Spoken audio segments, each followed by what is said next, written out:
Hi, everyone, and welcome. I am Mimi Lichtenstein, and I'm here with my co-host, Martha Rose, and we're here to bring you the fifth in our series of travel episodes from around the world. Today, we have a very special guest who's coming to us from Africa. So we've already noticed there might be a slight delay going back and forth. Obviously, there's a big distance. And we are going to talk about, all things Africa. We'll start with what makes safaris so special, and we'll talk about the different types of safaris. Then we'll jump into how to select the best camps for you, and a lot of different unique experiences you can have aside from even just seeing the animals. There's lots of fun things to do there. And then we'll wrap up with what the costs are to go on a safari and kind of how they range from, more modest to super luxurious. So I just want to hand it over to Martha to introduce our guest. Thanks, Mimi. So I am happy to share today with you one of my favorite folks around the world and our #1 partner for planning safaris. His name is Dylan Harris. He is the co-owner of Africa Inscribed. They're an independent safari design company. They're based in South Africa. And we have traveled together in Africa and planned many safaris together. So I'm delighted to have him here with us today. Welcome, Dylan. Thank you, Martha. Lovely to be on, and thanks for having me. Oh, great to have you. So we'll talk about going on safari. And, here we are. It's November 19th, 2020. And we've got some difficult news about the spread of the coronavirus. So not everyone may be thinking about traveling right now, but with all the positive news we have about the vaccine and border openings, especially where you live in South Africa and Botswana and Kenya and Tanzania have been open, it's not a bad time to be thinking about that really special, wonderful bucket list trip you want to do when you are ready to get back out there. So, and going on safari could not be any more perfect for wanting lots of fresh air, privacy, being outside, driving around and seeing animals. So I think it's a great choice for a lot of people. So Dylan, let's get started with what's obvious about safari that's special, and that is viewing wildlife. A lot of people think about, they're going to see the big five, and I know that we can go over that. And then what else are you going to see? There's so many animals, and I'm going to run a little slideshow while you're talking, and we'll get started. Thank you. Okay, Martha. So yes, the big five is very much on the want list for most guests. And interestingly enough, a lot of people don't realize it, but the big five actually originate from hunting. And these were the most dangerous animals, if wounded, for hunters. Obviously, over the years now, it has become very much a photographic term as such. The big five consist of lion, elephant, rhino, leopard, and our buffalo. But besides these animals, there's just so many other amazing animals to see in Africa. Giraffe, the zebra, the impala. It's just, I think, one of the most incredible things for me when on safari with guests for the very first time is sitting in that open vehicle and having a lion walk past you. The reality of where you are safely in this open vehicle, but you can smell, you can hear, you can feel that animal walk past. It's absolutely an incredible experience. And so there are so many things to love in addition to all these great animals that we can see. And I thought maybe you and I could kind of go back and forth a little bit and share some of the things that we love about the experience. And one of the first things I think is so special is it's an all-included type of trip. So you've paid for the trip before you get there, and while you're there, everything's covered. You're not getting your wallet out and paying hotel bills and checkout bills. I think that's a really nice part of the trip. Takes away a lot of the stress of travel. Very much so. I think you are to have that holiday. You don't want to be worrying about what the next gratuity is. What's coming up next. And in Africa, most African trips consist of 2 or 3 different countries. Each country have its own currency, so it is nice to just take that worry about exchange rates, everything off, and just deal in American dollars. Yeah. So I think that is important. And then I also love kind of the lazy afternoons, because you do get up early and go on a game drive and come back and have a nice breakfast. And then you have afternoon in camp very often, and just kind of enjoy that time, or sit by the pool. I think that's a nice part of the trip too. And people kind of forget that it's very relaxing in that way. Oh, very much. And these camps are located in such incredible areas. And as you correctly said, a lot of them are overlooking a water hole or some form of a water body. Generally, at the heat of the day, the animals are taking shade or they're coming down to drink. So there's always something to see. It's not like lying at a pool and, looking at a grass patch. There is always something going on. So well worth taking that time out in camp. And then there's this experience of, people think you have to pack a lot for Africa, but you pack very little. It's just you have to have a very few of the right things. So I just showed this picture of, like, that's my suitcase for 10 days on safari, right? That little tiny thing. So that's nice, I think. I think it's wonderful. And I think, further to this, most of your camps are doing laundry every day. Camps, much to a lot of people's, they don't really understand it, but we don't want guests to dress up all fancy at night.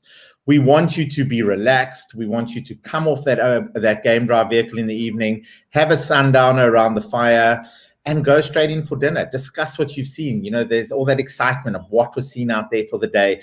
It's not about going back to your room and getting all fancy dressed up. That's not what safari is about. And hence, you don't need to have all that clothing with you. And these sundowners, so this is a picture from a trip that we were on together, where at the end of the afternoon game drive, you just come around the bend and surprise, this beautiful setting has been placed for you. And you have a little cocktail and watch the sunset. That's one of my favorite things. Yeah, it's quite a special way of ending the day. And I think it's probably one of the biggest things I've missed during our lockdown time. Yeah. And then I have a picture here of the star beds. I'm sorry, Mimi. So, like, that's another thing, is sleeping out under the stars is an option. And this is at Abu Camp, where we slept out overnight with the elephants and woke up in the morning with them there. So that was just these great things we all love about it. And I imagine that not every camp has one of those, but it's not just at one camp, right? I believe, Dylan, that several camps have places where you can go spend the night under the stars in a very raised up platform to make sure that you're safe from the roaming animals. Very much so, Mimi. It's actually quite funny to watch from an outsider, because what is happening now is the camps have almost got this little sort of competition going on, who's got the best sleep out deck. Certainly, there's only a handful of lodges who are doing it and who are doing it well. It's that is something that obviously safety is number one. We want our guests comfortable. And a lot of them now have showers out there. They'll serve dinner. And then the staff and crew go away, and you're close enough to camp, but far enough to really enjoy the African night sky, listen to the animals. We all think about coming to Africa and we want to see the animals, but we forget about one of the most important things, and that's at night, listening to the lions roar, the hyenas laugh, whatever it may be. It just really gives you that sense of, hello, I'm in Africa. Mm-hmm. Mm. And we also have all these wonderful cultural experiences with local tribes. And the education and learning that can come with that is another big part of safari. Martha, I think one of the things that really moves me is that so many of our guests, when we're going through working with you ladies, planning these experiences, and so many of the guests focusing on the wildlife. That for them is they're coming to Africa for the wildlife. And then when we chat to our guests at the airport when they're departing, so many of them have turned to me and said, Dylan, the one thing that we didn't expect was the people. And the people really moved us, from your camp attendant, to your waitress, to your guides, and then going into the villages, like you say. We don't go to staged villages. This is not Disney. This is authentic villages where people live, and you watch and you experience how their day-to-day lives are. It's an incredible learning experience and a very moving experience. Definitely. I think it's something that is for, every age as well, right? So if you're bringing your children there, obviously this would be an amazing, enriching experience. But for, adults into grandparents, everybody gets to have that connection with the local culture and the local people, which I think is so valuable for all of us. It's amazing. You see things through different eyes. I mean, not so long ago, we were sitting around in a local village with the chief of the village, who was an elderly. He must have been, well into his 70s, 80s. And what he had seen in his life and how he had, remember, there's no TV, there's no internet. These guys don't really understand what's going on in the rest of the world. But to see the current situation through his eyes was moving. And that's obviously from an adult perspective was an incredible experience. And then, like you say, from a children, to see these kids that are so happy, that don't have all the materialistic things, all the iPhones and nonsense that we all deal with on a day-to-day basis, but they're happy. They're not poor. Don't ever think that this is poverty. These folks are happy with what they've got, and they live a good life. Nice. So another thing on my list, we'll move on a little bit, is to lodging. I'm a person that loves camping. So this part of being on safari, the mobile tented camp, is one of my favorite things. But, we go all the way up to very fancy luxury lodges. So maybe we'll talk a little bit about, let's move on to lodging and how different that can be in the different categories.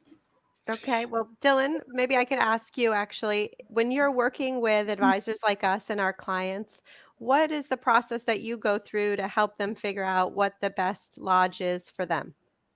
I think the first thing we look at, Mimi, is the time of the year. It is so important to have our guests located in the right time, or the time of the year they're traveling in the right area for great wildlife. That's why they're here. We then look at budget, how the group is made up of. Is it family? So we're going to make sure there's family rooms. Is it a small group where we can do buyouts of the smaller camps? And we try and mix it up. So as much as we want to mix up the diversity in wildlife that guests see, we also don't want them in the same type of camp every night. So we will bring in canvas. And when I talk canvas, I'm not talking about a roll mat on the ground and a shovel and a roll of toilet paper that you've got to go off and use at night. We're talking about incredibly comfortable, they call it glamping. A lot of them are semi-permanent structures that are used canvas for the walls. So proper beds, sprung mattresses, cotton percale linen, you name it, it's there, ensuite, hot, cold water. But coming back to, we don't want you in brick and mortar every night. We want you to lie there at night and listen to the animals. We want you to have that sense of destination. So really, we look at that. We look at the individual itinerary. And because we don't own any properties, we are able to be totally independent and look at all the suitable properties in the area and work out what's best for you as a guest. And not just as a standalone, but as in the whole itinerary. And I think that's important to ensure that diversity in topography, wildlife, as well as in-camp experience. That just makes me wonder, Dylan, how many safaris over the years have you guys helped execute? Wow. Thousands?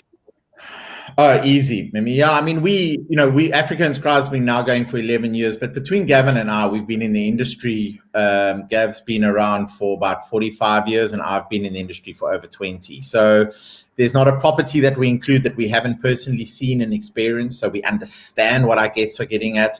So when it's in, when the property's in there, it's not because spaces, that's the only thing we can get, because as Martha knows, I have turned around to Martha before and said, we need to change the dates or we need to move the year because we just cannot get suitable property.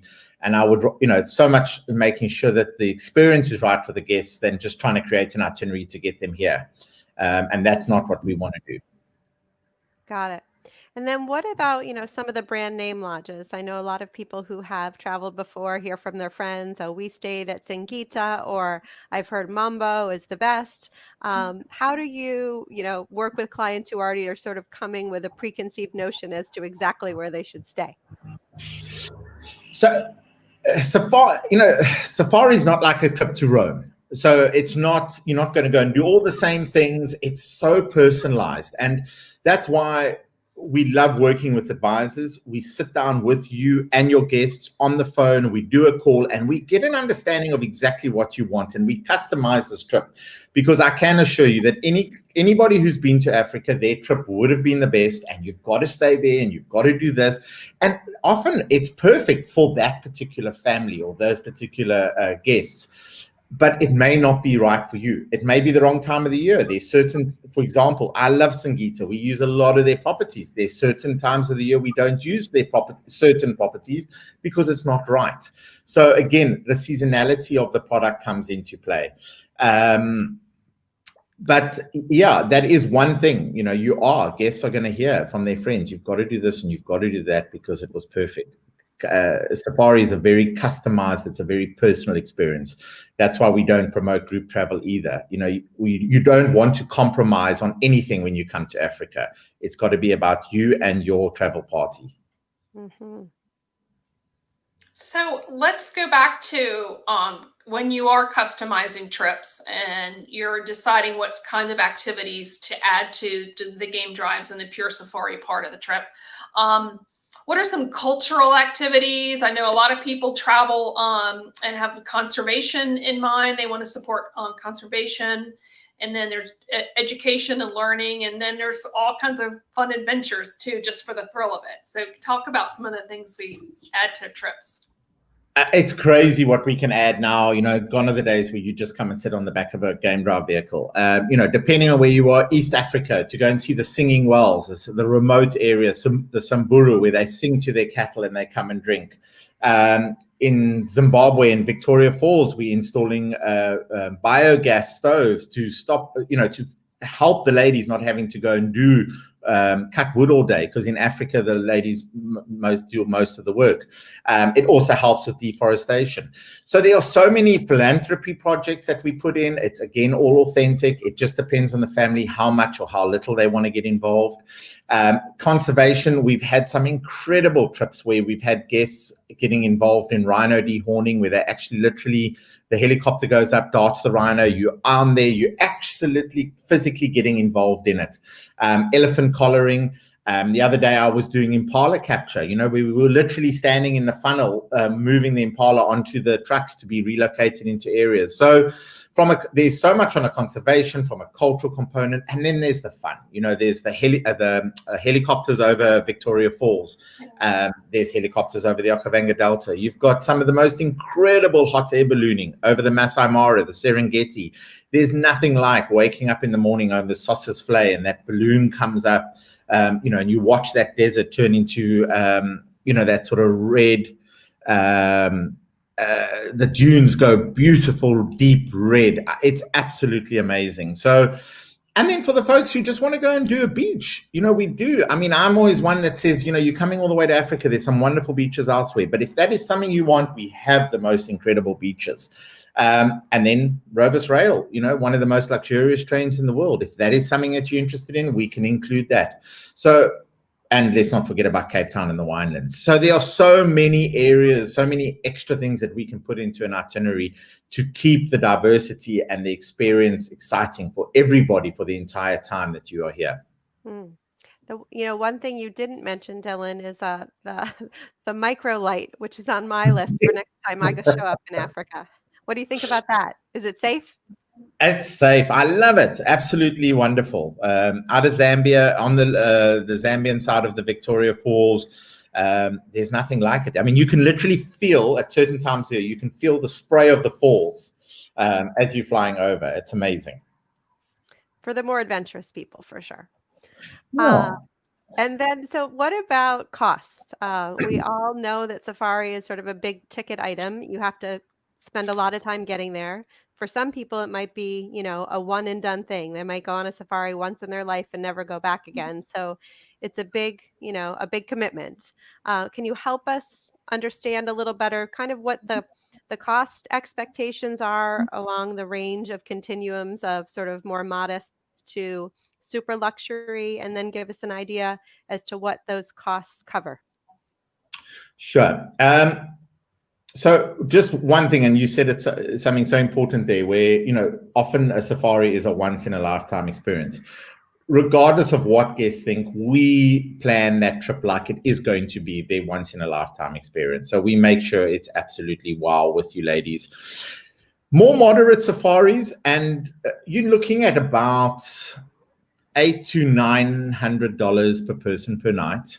And then, your top end safaris, you've got places like Mambo coming in at nearly $4,000 a night. Because you're paying between $800 and $1,000 a night doesn't mean that you're going to have a bad safari. That's one thing that's very clear.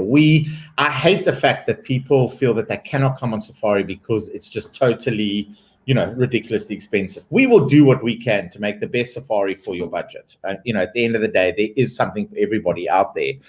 I think what a lot of people also don't realize is that you're not just buying a bed. So it's not like a hotel in New York or LA. That money that you spend per night, there are so many factors that contributes to conservation, the anti-poaching of the animals, the communities. So many of these lodges are in such rural areas that these communities rely heavily on them for education, for basic health care, for training and employment. Remember, in Africa, we don't have social security systems. So if you're unemployed, you're not earning money. End of story. They don't have that health system there. So it is so important to realize, and I'm using an example, you may spend $1,500 a night on a lodge. I'm confident that a third, if not more, of that money is going into conservation and communities. And then for you, as your experience on the ground, all your drinks are included, all your meals are included, and most of your activities are included. So again, what Martha was saying earlier on this evening or today is, everything is included. We don't nickel and dime. So, you might look at it and go, oh my goodness, I'm not buying a house, I'm going on safari. But when you get into Africa, you're not pulling out your purse every 5 minutes, paying. So those are the things to bear in mind. And I think that, as I say, the most important thing is it's not just the bed you're buying the entire experience and everything that goes on behind. The logistics. These camps are so remote. Just think if you're going to have an apple, that apple actually has to be flown into camp. It is, that's the reality. When your gas bottle empties in the kitchen, it's got to be driven. Some camps a day and a half to get to the closest town where they can replace the gas. Mm-hmm. Okay, well, thanks for people, I think, who have thought about it but don't know all the intricate details. I think that that's helpful to know that, a good portion of what you are spending is going to help protect the animals and to help contribute to the culture and the livelihood of people in these communities, which, is super, obviously, heartwarming if you're going. So you're doing good. Well, very much so. And that's where COVID came along, and we can be so thankful for all those guests who postponed their trips. Because remember, the money that they paid for their trips wasn't just people weren't sitting with empty beds. People were hungry. Poaching started. It wasn't just the tourism or the hospitality factor. It was the conservation and community work that really was dire. So yeah. Dylan, before we finish up, I have a question here about how safe is camping. So if you are out there in the bush in just a canvas tent, how safe is it? That's great. It is safe. I always say we wouldn't be in this business if it wasn't, because we would be out of business pretty quickly. But in all honesty, remember, animals don't see a tent as there's a tent and there's two people sleeping in it. They see it as a solid object. So you'll go into camps at night. You and Martha, you've been many times. You know that they will have an askari or a guide that will walk you back to your tent at night. And once you're in your tent, you stay in your tent. You don't come out, you don't walk. If there's an issue, there's a way of communicating to various staff members and they will come to the tent. Remember, everything's en suite, so there's no need for you to move. But when light comes and during the day, there's no issue with walking in and around the camp. So yes, safety, not an issue. Good, thank you.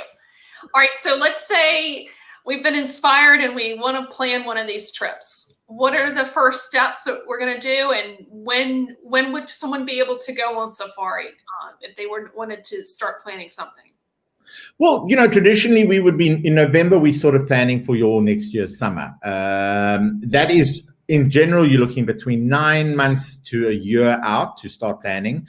Next year is an exception because everything that was, well, most people that were traveling this year have moved over to next year. So next year is really chockers. But that doesn't mean that, if you're thinking about doing safari, come and chat to you ladies, and we'll see what is available. Otherwise, if you're looking at bigger groups, you're looking at, your sort of festive season, it's not too early to start planning for 2022. We are busy planning, especially multi-generation families where you're dealing with 18, 20 people. You need to be looking at least a year and a half out to get you into small camps. Remember, these camps have got 12 up to 20 beds. They're not big camps. We don't want you in big camps. So those are the things, these camps fill up fast. We want the camps in the right location. So never think that it's too early to start planning a safari. And then, of course, on the other end, if you want to come on safari now, come, because I promise you it is the most incredible experience. Our numbers are down. And, there's areas that we wouldn't normally go to because it's so busy. And now is just the most amazing time to travel. I think that helps a lot of families. Like you said, if you have multi-generation and you've got kids doing different things and grandparents, if you're setting aside a year and a half from now, these 2 weeks, pretty much everyone can plan their lives around that. And it really helps get everybody there at the same time. I think important. And it's one of those you've got to put on the calendar, and people must just make a plan. Everything else will revolve around the 2 weeks that we've planned to go on safari. Yeah. If only the world would cooperate, right? Would make our lives so easy. I see light at the end of the tunnel. Yeah, very much. Well, Martha, I'm ready to go in January. If you want to go with me, I say the two of us. Come, should. ladies, come. Leave your winter, come and enjoy our lovely summer. Well, that's what's so great about Africa too, is that there is no bad time to go. You just sort of rotate the country that you go to. You can go at festive and you can go in the summer, and there's not a lot of places where you can go 12 months a year and have an incredible experience. So it's such a perfect destination. It really is. All right. Well, Dylan, big thanks to you.